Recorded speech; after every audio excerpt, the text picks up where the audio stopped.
give you a little video update of how we're doing. She's really good at her sit, and we are working on down. She hasn't quite wanted to lay down for me yet. And so we're still working on that. But today I wanted to make you a video of touch. In and of itself, not much of anything.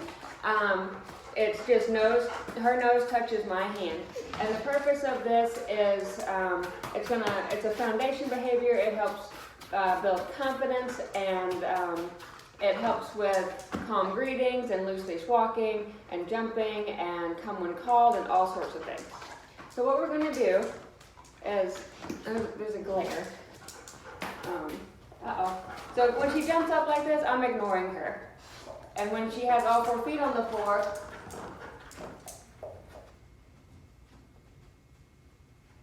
yes.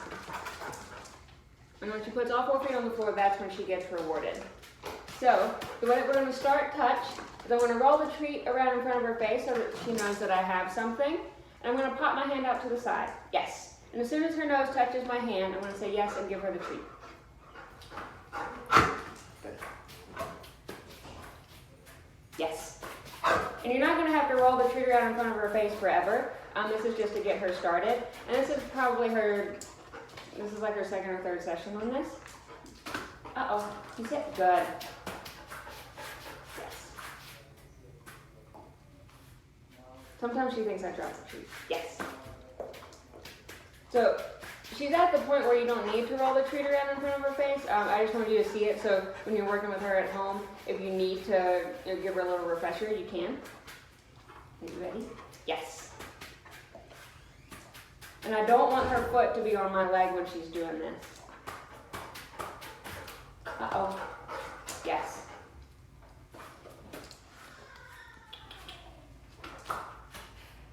Yes. And I like to practice with both hands so that she doesn't learn to preference one hand over the other, because sometimes one hand may not be available when you need to call her to a touch. Yes.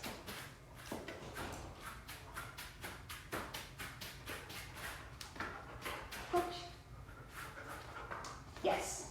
Good girl. Touch. Touch. Yes.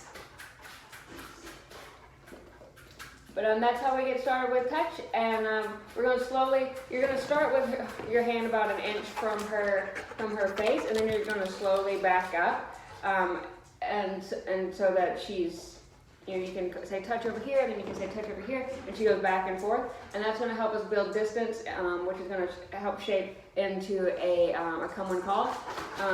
Teaching a recall to a touch is one of my favorite ways to do it. Like my dogs can cross a football field to come run and touch.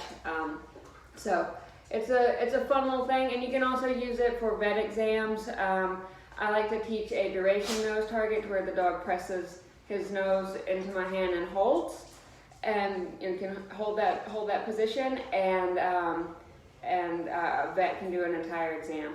It's a lot of fun to do. But there's so many different things you can do with touch, but I just wanted you to see how we get started.